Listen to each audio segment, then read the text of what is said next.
یہ ہم خطابت کے میدان میں قدم رکھتے ہیں اور حضرت والا سے میں ملتمس ہوتا ہوں اور بیان کے لیے میں دعوت اسٹیج دے رہا ہوں جناب حضرت والا کو، جناب حضرت مولانا محمد ناظم صاحب قاسمی دامت برکاتہم العالیہ، جو امام و خطیب ہوتے ہیں مسجد جلے والی لونی غازی آباد سے۔ میں حضرت کو دعوت دیتا ہوں کہ وہ آئے اور ہم سب کو اپنے قیمتی باتوں سے، قیمتی نصیحتوں سے ہم سب کو مستفیض فرمائے۔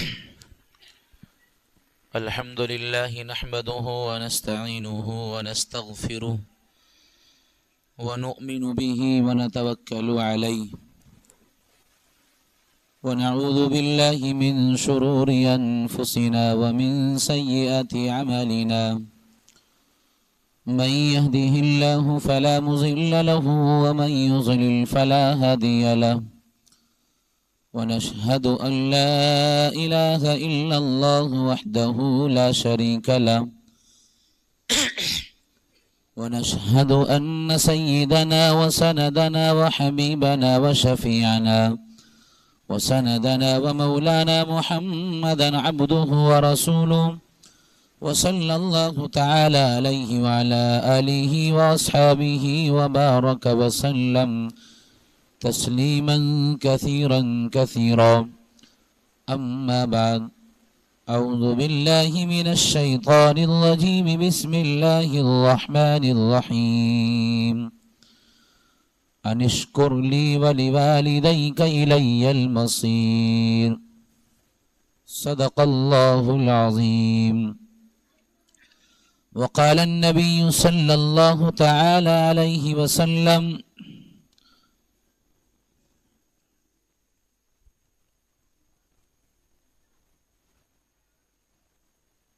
عن عبد الله بن مسعود رضي الله تعالى عنه قال: سألت النبي صلى الله تعالى عليه وسلم: أي العمل أحب إلى الله؟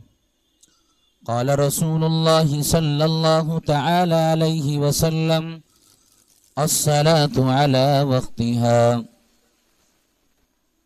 قال: ثم أي يا رسول الله؟ وقال رسول الله صلى الله تعالى عليه وسلم: بر الوالدين. ثم أي يا رسول الله؟ وقال رسول الله صلى الله تعالى عليه وسلم: الجهاد في سبيل الله، او كما قال محمد صلی اللہ تعالی علیہ وسلم. لائق صد احترام معزز مہمانان اعظام، بزرگان دین، نوجوان ساتھیوں اور عزیز میرے پیارے بچوں، دیکھیں جو بچوں کا چلنا پھرنا ہو رہا ہے، مدرسے کے انتظامیہ میں سے کوئی صاحب ہوں تو ان کو خاموشی کے ساتھ میں بٹھائیں، جو باتیں کرنی ہیں تاکہ وہ اس کو آسانی کے ساتھ سمجھا جا سکے۔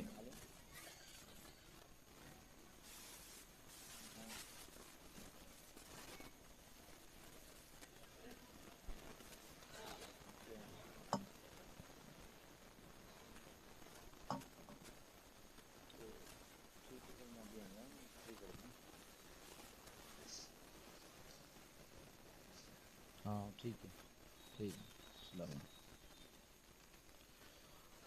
فون اصل میں اس لیے میں نے سن لیا ہے، والد صاحب کی طبیعت خراب ہے ہمارے اور وہ ہاسپٹل میں ایڈمٹ ہیں، تو وہیں سے فون تھا اس لیے سن لیا ہے۔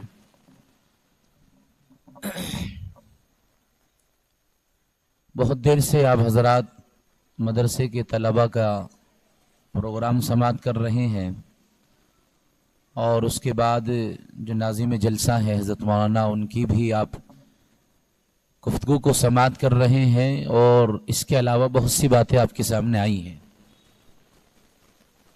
میں بہت مختصر وقت میں آپ حضرات کے سامنے چند باتیں عرض کروں گا، امید ہے کہ آپ توجہ کے ساتھ میں سنیں گے، اس لیے کہ ہمارے درمیان ایک بزرگ شخصیت صاحب نسبت حضرت مولانا مرتضی صاحب دہلی سے تشریف لا رہے ہیں، غالباً آگے ہوں گے، ان کی بھی تقریر کو آپ کو سننا ہے۔ اس لیے میں بہت کم وقت میں آپ حضرات کے سامنے بہت مختصر بات رکھوں گا. اس کی کئی ایک وجہ ہے کہ آواز بھی ساتھ نہیں دے رہی ہے، آپ کو محسوس ہو رہا ہوگا، اور وقت ویسے بھی کم ہے، نماز کا بھی مسئلہ ہے، آپ کے سامنے نماز بھی پڑھنی ہے ہمیں سب کو. اس لیے میں چاہتا ہوں بہت کم وقت میں آپ کے سامنے کچھ 2-3 باتیں رکھنی ہیں. دیکھیے، معاشرے میں اس وقت میں جو برائیاں اور خرابیاں ہیں، جو ان کے گھناؤنی اور بہت مذموم اثرات ہیں، ان سے ہر شخص پریشان ہے. اور دل میں بارہا یہ خیال آتا ہے اور ذہنوں میں یہ باتیں گردش کرتی ہیں کہ وہ کتنا اچھا معاشرہ تھا، یا پچھلے لوگ کتنے اچھے تھے کہ ان کے یہاں بہت سی اچھی باتیں ہوتی تھیں. اس معاشرے میں جو موجودہ معاشرہ ہے، اس میں جو خرابیاں اور برائیاں دیکھنے کو مل رہی ہیں، یہ ساری خرابیاں اور برائیاں وہ پہلے نظر نہیں آتی تھیں. دونوں ایک ہی ہیں شاید. لیکن آج جب ہم معاشرے پر نظر ڈالتے ہیں تو آپ دیکھیں گے وہ خرابیاں، وہ برائیاں نظر آ رہی ہیں کہ جن کا جو ہم سے بڑی عمر کے افراد ہیں ان کے ذہنوں میں اس کا تدارک بھی نہیں آتا. اور بسا اوقات جب آپ مجلس میں بیٹھتے ہیں ساتھیوں کے ساتھ میں، بڑوں کے ساتھ میں، تو کسی نہ کسی درجے میں ان کی زبانوں پر یہ بات آ بھی جاتی ہے کہ یار ہم نے تو یہ سوچا بھی نہیں تھا کہ معاشرے میں اس طرح کی خرابیاں اور آج ہمارے گھروں میں اس طرح کی برائیاں جنم لیں گے. میں بہت سادے طور پر آپ سے بات کر رہا ہوں، اور میں اس لیے کوشش کر رہا ہوں تاکہ سمجھنا بھی آسان ہو جائے. تو جو روتا ہے وہ گئے اور گزرے وقت کے لیے روتا ہے. آج ہم بھی انہی باتوں کو سوچ رہے ہیں کہ پچھلا زمانہ اور گزرا ہوا زمانہ وہ بہت اچھا تھا، اس میں جینے والے افراد بہت اچھے تھے، اس وقت میں اس طرح کی خرابیاں نظر نہیں آتی تھیں. لیکن کبھی ہم نے اس بات کو نہیں سوچا کہ معاشرے میں اس طرح کی خرابیاں اور برائیاں آخر جنم کیوں لے رہی ہیں. حالانکہ پروگرام بھی، اجلاس بھی بہت ہو رہے ہیں، مساجد کے منبر سے ہر جمعے میں ائمہ اعظام بھی بہت سی باتیں عرض کر رہے ہیں، لیکن اس کے باوجود کوئی خاطر خواہ فائدہ نظر نہیں آ رہا. اس کی بنیادی وجہ یہ ہے کہ ہم نے اپنے بچوں کی تعلیم اور تربیت پر دھیان دینا، نظر رکھنا چھوڑ دیا ہے. ماں باپ سے کہا جاتا ہے کہ تمہارا بچہ اس مرض کا شکار ہے، آپ کے بچے کے اندر یہ خرابی ہے، کہ کیا کریں، زمانہ ہی ایسا ہے. کبھی اس نے فکر نہیں کری کہ میں اس کو بیٹھاؤں، اس کو سمجھاؤں اور میں اس کی تربیت پر فکر کروں، کبھی نہیں سوچا ہے. تو وجہ پھر سامنے یہ آتی ہے نکل کر کے کہ وہ بچہ جیسے ہی جوانی کی دہلیز پر پہنچتا ہے تو ماں باپ کے ہاتھوں سے نکلا ہوا ہوتا ہے.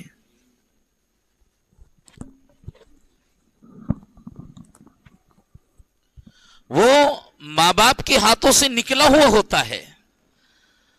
اب نہ وہ باپ کی بات مانتا ہے، نہ ماں کی بات مانتا ہے، مرضی کے مطابق کام کرتا ہے. کیا ہی اچھا ہوتا کہ ہم اس بچے کی تعلیم اور اس بچے کی تربیت پر اگر ہم نظر رکھتے. جس وقت تو ہمارا کہنا مان رہا تھا اور ہماری بات پر عمل کرنے کے لیے بھی تیار رہتا تھا تو بہت اچھا تھا اس وقت میں، لیکن ہم نے اس کے اوپر فکر نہیں کری. تو پھر معاملہ یہ ہوا کہ وہ بچے ہمارے سامنے بے حیائی میں، برائیوں میں اور طرح طرح کی خرابیوں میں شریک نظر آتے ہیں. مگر عزیزان محترم، ابھی بھی ہمارے پاس میں وقت ہے. کل کائنات کے نبی جناب رسول اللہ علیہ الصلوۃ والسلام کا لایا ہوا نظام موجود ہے، جو نظام مصطفیٰ ہے، نظام محمد ہے. وہ آج بھی ہمارے پاس موجود ہے. وحدہ لا شریک کی طرف سے آنے والا وہ کلام کہ جو ہماری صبح سے شام تک اور شام سے صبح تک یعنی 24 گھنٹے کی زندگی کا نقشہ اس قرآن میں موجود ہے. اگر ہم نے اس قرآن دارالشفا کو گہرائی کے ساتھ میں پڑھا، مطالعہ کیا یا اکابرین علماء سے سمجھنے کی کوشش کری تو عزیزان محترم معاشرے سے خرابیاں اور برائیاں آج بھی ختم ہو سکتی ہیں. اس وقت معاشرے میں جنم لینے والی ایک بہت مذموم برائی اور جس کو بڑی خرابی کہا جا سکتا ہے وہ یہ ہے والدین کی نافرمانی. آپ اس کی اہمیت کا اندازہ یہاں کر سکتے ہیں کہ اللہ تعالیٰ قرآن کریم میں سورہ بنی اسرائیل کی آیات ہیں، اس میں اللہ تعالیٰ ایک پورا مضمون ذکر کرتے ہیں. وَقَضَىٰ رَبُّكَ أَلَّا تَعْبُدُوا إِلَّا إِيَّاهُ وَبِالْوَالِدَيْنِ إِحْسَانًا إِمَّا يَبْلُغَنَّ عِندَكَ الْكِبَرَ أَحَدُهُمَا أَوْ كِلَاهُمَا فَلَا تَقُل لَّهُمَا أُفٍّ وَلَا تَنْهَرْهُمَا وَقُل لَّهُمَا قَوْلًا كَرِيمًا. یہ رب کے اس کلام کی وہ آیات ہیں. اگر ہم اپنے نوجوان بچوں کو، اپنی اولاد کو، اپنے آل و اولاد کو سمجھانے کی کوشش کریں اور ان کو بتلائیں کہ تیرا رب کیا کہہ رہا ہے، قرآن میں کس کو پکار رہا ہے، کس کی آواز لگا رہا ہے، تو ایک دن وہ آئے گا کہ وہ قرآن کی تعلیم پر عمل پیرا ہوگا.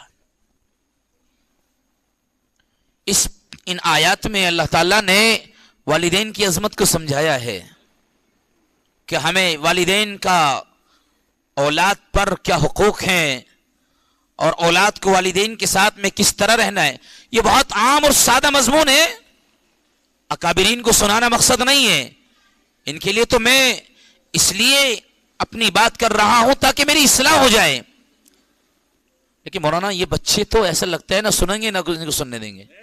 ان کا شاید اگر کام پورا ہو گیا ہو تو ان کو ان کے گھر کے حوالے کروا دو، اس لیے کہ اذان بھی ہو گئی ہے، نماز ہوگی.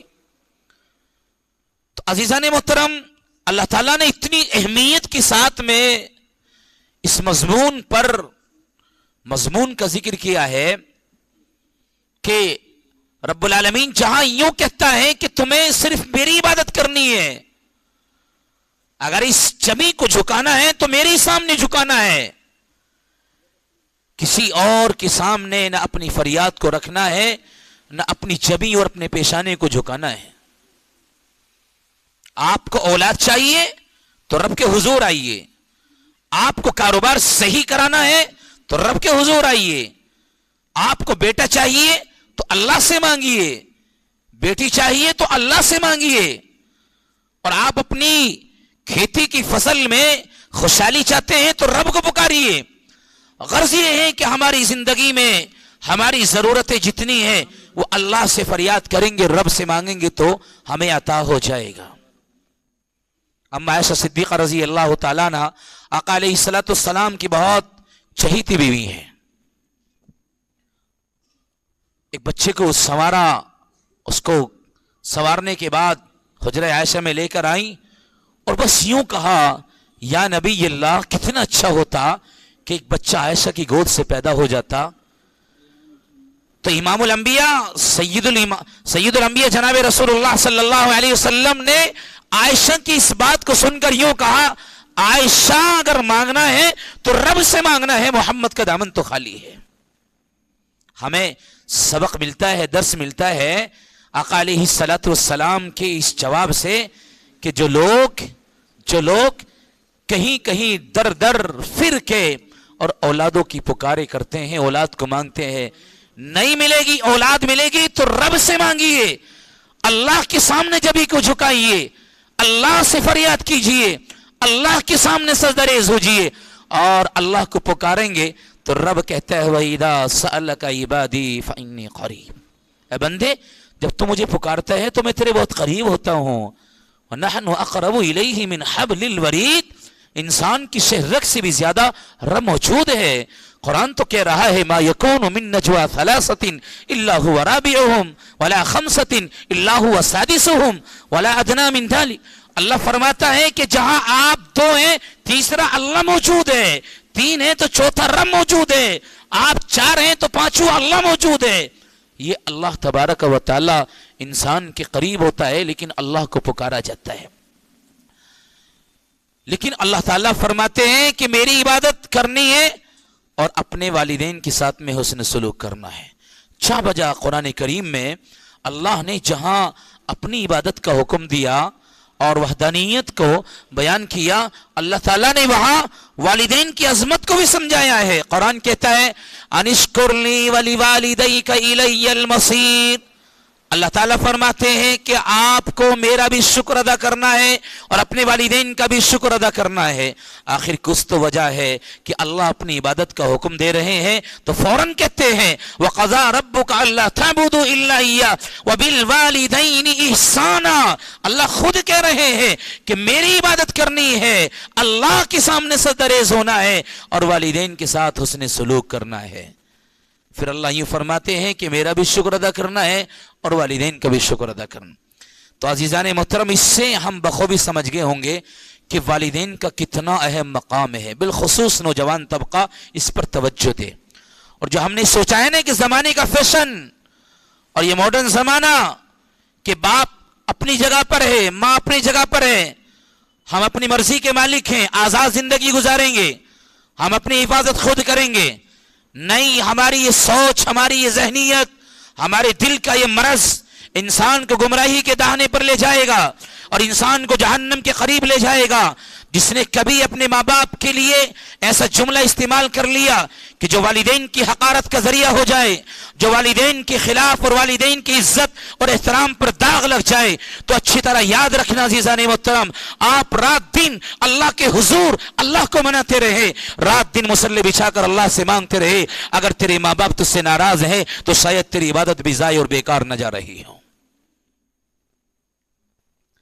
تبھی تو اللہ کے نبی صلی اللہ تعالی علیہ وسلم نے والدین کی اہمیت کو سمجھایا اور والدین کے ادب کو سمجھایا. عبداللہ ابن مسعود رضی اللہ تعالیٰ عنہ فرماتے ہیں کہ میں آقا علیہ السلام کی خدمت میں گیا اور فرمایا ای العمل احب الی اللہ. اے اللہ کے نبی, سب سے پیارا عمل کون سا ہے اللہ کی نظر میں, سب سے محبوب عمل کون سا ہے اللہ کی نظر میں؟ تو اللہ کے نبی نے فرمایا کہ نماز کو نماز کے وقت پر پڑھنا یہ سب سے بہترین عمل ہے اللہ کی نظر میں. مضمون بہت طویل ہے, عنوان بہت شامع ہے اور میں اس پر گفتگو کروں گا تو وقت بھی زیادہ ہوتا چلا جائے گا. صاحب نسبت بزرگ تشریف فرما ہے جن کی تقریر ابھی آپ کو سماعت کرنی ہے اور آگے بھی وقتوں کی زیادہ نہیں ہے. میں تو 20 منٹ لے کر بیٹھا تھا, میں یہی وقت میں اپنی بات کو ختم کروں گا. تو اللہ کے نبی نے فرمایا کہ نماز کو نماز کے وقت پر ادا کرنا یہ سب سے محبوب عمل ہے اللہ کی نظر میں. اور پھر فرمایا, ان صحابی عرض کرتے ہیں, میں نے کہا ثم ایون یا رسول اللہ, یا نبی علیہ السلام, اس کے بعد پھر کون سا عمل ہے جو اللہ کو پیارا ہو اور اللہ کو محبوب ہو؟ تو پیارے نبی علیہ السلام نے فرمایا والدین کے ساتھ حسن سلوک کرنا یہ بہترین عمل ہے. صحابی عرض کرتے, میں نے پھر سوال کیا یا نبی اللہ, اس کے بعد کون سا عمل ہے؟ تو اللہ کے نبی نے فرمایا الجہاد فی سبیل اللہ, اللہ کے راستے میں جہاد کرنا یہ محبوب عمل ہے. اب آپ اس حدیث کی ذرا تشریح پر جائیں گے اور دیکھیں گے تو بڑی جامع تشریح ہے اس کی, اور اس کی ترتیب پر جائیں گے تو اندازہ ہوگا کہ والدین کا کیا مقام ہوتا ہے. دیکھیں, نماز تو چونکہ بنیادی ستون ہے دین کا اور اسلام کی وہ 5 اہم پیلر, 5 اہم بنیادی ستون میں سے ایک ستون ہے. اس کے بعد اللہ کے نبی صلی اللہ تعالی علیہ وسلم نے کہا کہ والدین کے ساتھ حسن سلوک کرنا ہے. پھر یوں کہا کہ اللہ کے راستے میں جہاد کرنا ہے. حالانکہ اعلاء کلمت اللہ کے لیے اپنی جان کی قربانی کا نذرانہ پیش کرنا یہ کتنا اہم ترین عمل ہے، کتنا اہم ترین عمل ہے۔ اللہ کے نبی نے فرمایا کہ وہ مجاہد جو اعلاء کلمت اللہ کے لیے راہ اللہ میں نکلتا ہے اور اپنی جان کا نذرانہ پیش کر دیتا ہے، خون کا قطرہ زمین پر نہیں گرتا، رب کے حضور شرف قبولیت سے نواز دیا جاتا ہے۔ وہ عمل کہ دنیا سے جانے کے بعد اور آخرت میں جنت کا مشاہدہ کرنے کے بعد اور وہاں کی زندگی گزارتے ہوئے کسی کو تمنا نہیں ہوگی کہ دنیا میں آؤں، کوئی نہیں آنا چاہے گا، اس لیے کہ دنیا کی حقیقت سمجھ چکا تھا۔ مگر اللہ کے نبی نے فرمایا کہ میرے دل کی خواہش آرزو یہ ہے کہ میں اللہ کے راستے میں قتل کیا جاؤں، اللہ کے راستے میں اپنی جان کا نذرانہ پیش کروں، پھر میں دوبارہ زندہ ہوں، پھر میں اللہ کے راستے میں اپنی جان کا نذرانہ پیش کروں، پھر میں دوبارہ زندہ ہوں، پھر نذرانہ پیش کروں۔ مقصد یہ ہے عزیزان محترم، اس عمل کی بڑی اہم ترین اللہ کے نبی اللہ تبارک و تعالیٰ کی نظر میں بڑی اہمیت ہے اس عمل کی۔ لیکن کیا وجہ ہے اس عمل کو پیارے آقا علیہ الصلوۃ والسلام ترتیب دیکھیں تو تیسرے نمبر پر رکھتے ہیں؟ اس سے پہلے اللہ کے نبی والدین کی عظمت کو سمجھانا چاہتے ہیں۔ مقصد یہ ہے کہ والدین کا احترام، والدین کی عظمت، ان کے ساتھ حسن سلوک، یہ کوئی کم عمل نہیں ہے، یہ اس عمل سے بھی کہیں زیادہ اہم نہ ہو۔ ایک صحابی اللہ کے نبی کی خدمت میں حاضر ہوتے ہیں، فرماتے ہیں یا نبی اللہ، میں آپ کی خدمت میں اس لیے آیا ہوں، میں اعلاء کلمت اللہ کے لیے چلنا چاہتا ہوں، میں اپنی جان کا نذرانہ قربان کرنے کے لیے اللہ کے لیے میں تیار ہوں، میں آپ کے ساتھ چلنا چاہتا ہوں، اور میں اپنے والدین کو چھوڑ کر آیا ہوں کہ بیمار ہیں، یعنی وہ فخری انداز میں کہتے ہیں میں والدین کو بیماری کی حالت میں چھوڑ کر آیا ہوں، میرے دل کی خواہش ہے میں آپ کی خدمت میں چل کر اور اعلاء کلمت اللہ کے لیے، کلمہ کی سربلندی کے لیے میں اپنی جان کا نذرانہ پیش کروں۔ وہ فخریہ طور پر کہہ رہے تھے۔ اللہ کے نبی نے کہا والدین کو گھر چھوڑ کر آئے بیماری کی حالت میں؟ جی ہاں۔ تو اللہ کے نبی نے فرمایا نہیں، آپ کو جانے کی اجازت نہیں، گھر جائیے اور والدین کی خدمت کر کے اس عمل سے زیادہ ثواب کو پائیے۔ سوچیے عزیزان محترم کتنا اہم ترین عمل ہے۔ بالخصوص وہ نوجوان اپنے دلوں کے کانوں سے سننے کی کوشش کریں جنہوں نے یہ کہہ کر کے نیا دور ہے، ماڈرن زمانہ ہے، والدین اپنی جگہ پر ہیں اور ہم اپنی زندگی خود گزار رہے ہیں۔ نہیں، اگر ہم نے حقارت کی نظر سے دیکھ لیا، نگاہیں اٹھا لی اور قرآن کے اس حکم پر عمل نہ کیا جس کو حضرت تھانوی رحمۃ اللہ علیہ نے ان آیات کے ذیل میں بیان القرآن میں کہا ہے کہ اپنے والدین کو ہوں بھی نہ کہو، ہوں کیا ہوں بھی نہ کہو، کہہ دیتا نا ہوں، ایسے کیسے؟ نہیں۔ ایک صحابی عرض کرتے ہیں علی رضی اللہ تعالیٰ عنہ کہ اگر لفظ اف سے نیچے بھی کوئی درجہ ہوتا تو اللہ تعالیٰ اس کو بھی حرام قرار دیتے کہ والدین کو اف تک بھی نہیں کہنا، یا اس سے نچلا کوئی جملہ بھی نہیں کہنا ہے۔ اور آج تو اللہ اکبر، الیاذ باللہ، معاشرے کا کیا حال ہے۔ ماں باپ خون کے آنسو رو رہے ہیں، ماں باپ کی دل کی آہو بکا عرش الہی کو ہلانے کے لیے تیار ہے، اور ایک اولاد اپنی جوانی اور اپنے شباب کی دیوانگی میں آنے کے بعد اپنے باپ کو تماچا اٹھانے کے لیے تیار رہتا ہے، نظریں اٹھا رہا ہے، اور پھر یوں کہتا ہے میں اللہ کے راستے میں چلہ لگانے کے لیے جا رہا ہوں۔ خاک اترے ایسے چلے پر کہ جس کی بنیاد پر تو چلہ لگا رہا ہو اور ماں باپ کو ناراض کر رہا ہو۔ وہ چلہ کیا؟ تہجد میں، رات کی تنہائی میں اللہ سے یکتانیت کے ساتھ، اور اس وقت جب تجھے کوئی نہ دیکھ رہا ہو اللہ کو منائے گا، پھر بھی اللہ تجھ سے راضی نہیں ہوگا۔ کیوں؟ نبی نے اعلان کر دیا ہے کہ اللہ کی رضامندی والدین کی رضامندی میں ہے، اور اللہ کی ناراضگی والدین کی ناراضگی میں ہے۔ اس لیے عزیزان محترم ہمیں سوچنا ہے اور ہمیں اس کے اوپر فکر کرنی ہے۔ اگر ہمیں اپنی نماز کو قبول کرانا ہے، اپنی عبادت کو اللہ کی نظر میں قبول کرانا ہے، تو ماں باپ کو خوش رکھیے، ماں باپ کو خوش رکھیے، ماں باپ کو اف تک نہ کہیے، ماں باپ کو ہو نہ کہیے۔ اور ایک صحابی تو عرض کرتے ہیں کہ اگر آپ کے سامنے والدین موجود ہیں، باپ ہے اور ماں ہو، یا ایک تمہارے سامنے موجود ہے، وہ صحابی عرض کرتے ہیں اے بندے، آپ کو اپنا پلہ جھاڑنے کی بھی اجازت نہیں ہے، کہیں اس پر گرد و غبار نکل کے تیرے والدین کی آنکھوں پہ نہ لگ جائے۔ آج تو ہم نے اس کو کچھ سمجھا نہیں ہے، اور معاشرے میں ہم نے سمجھا ہے ماں باپ کی داڑھی سفید آئی اور سفید ریش ہوئی، ایک کمرے میں ڈال دیا، بس کھانا وہیں جا رہا ہے، تمہارے لیے سب کچھ یہیں آ جائے گا، اور ماڈرن زندگی گزار رہا ہے۔ عزیزان محترم، نوجوان ساتھیوں، سمجھو بھی وقت ہے ہمارے پاس، والدین کی قدر کو جانیے، والدین کی عظمت کو سمجھیے۔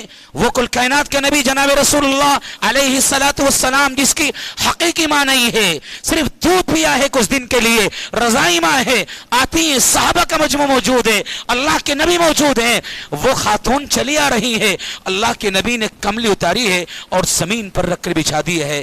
صحابہ رسول حیران ہو گئے، عرض کرنے لگے، یا نبی اللہ، یہ کتنی بابرکت خاتون ہے کہ جس کے لیے آپ نے کملی بچھا دی ہے، وہ کملی بچھائی ہے جس کے لیے قرآن کہتا ہے یا ایھا المزمل قم اللیل الا قلیلا، جس کے لیے اللہ تعالیٰ نے کملی کا ذکر کیا ہے، یا ایھا المدثر، اللہ نے آپ کی اس کملی کو ذکر کیا ہے، آپ نے وہ کملی زمین پر بچھا دی ہے اس خاتون کے لیے۔ کون ہے یہ خاتون؟ اللہ کے نبی نے کہا یہ وہ خاتون ہے جس کی چھاتی سے میں نے دودھ پیا ہے۔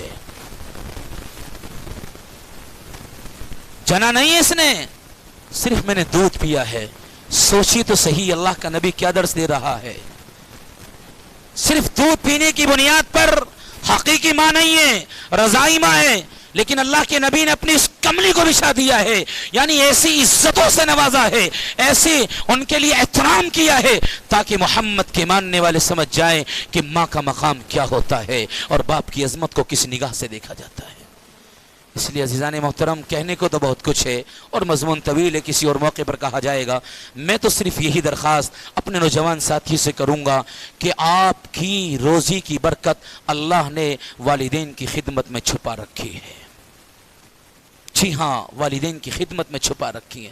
سچ کہہ رہا ہوں محترم، جب والدین بوڑھے ہو جاتے ہیں اور رات میں نکلنے والی ان کی کروٹ پر وہ بھی آپ کی روزی کے فیصلے کر دیتی ہے۔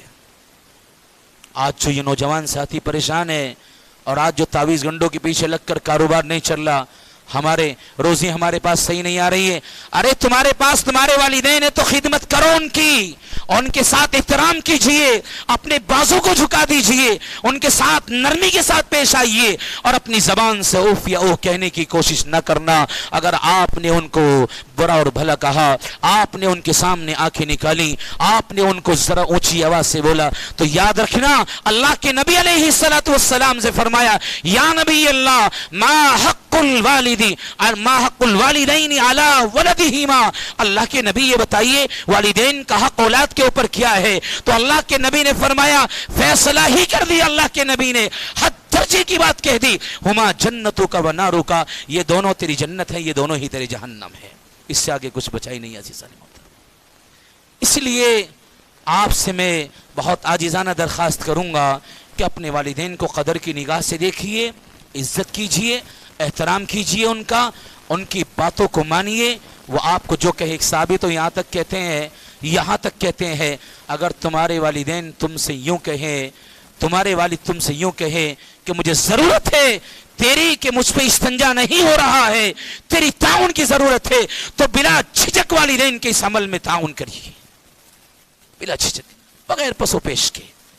آج تو حال یہ ہے کہ والدین ذرا بڑھاپے کی طرف گئے اور بس جو طبیعت چاہتی ہے اپنی زبان سے کہہ دیتے ہیں، نکال دیتے ہیں۔ قرآن نے باضابطہ والدین وہ بوڑھوں کے لیے مستقل مضمون بیان کیا ہے۔ جب یہ بڑھاپے کو پہنچ جائیں تو پھر اب آپ کو قطعاً گنجائش نہیں کسی بھی اعتبار سے کہ ان کی کوئی بات ناگواری محسوس ہو آپ کو، تو آپ اپنی زبان سے کچھ کہیں، بلکہ عاجزی کے ساتھ ان کے سامنے بازو بچھا دینا اور بس اللہ سے یوں دعا کرنا، رب ارحمہما کما ربیانی صغیرا، اے اللہ جس طرح انہوں نے بچپن میں ہمیں پالا تھا اور ہمارے لیے رحم کی اللہ سے دعائیں کری تھی، اے مولا آج ہم تجھ سے یہ فریاد کرتے ہیں، یہ ہمارے بوڑھے ماں باپ یہ ہماری زندگی کا سرمایہ ہے، یہ ہماری روزی کی برکت کا ذریعہ ہے، یہ ہماری عبادت کی قبولیت کا ذریعہ ہے، اے مولا تو ان کو سلامت رکھنا، ان کے اوپر رحمت اور ان کے اوپر ان کی زندگیوں میں برکتیں عطا کر دینا۔ اللہ یہ سلامت رہیں گے تو ہم سلامت رہیں گے، ان کی دعائیں ہماری روزی کا فیصلہ کر رہی ہیں۔ اللہ سے یوں دعا کرتے رہنا اور یاد رکھنا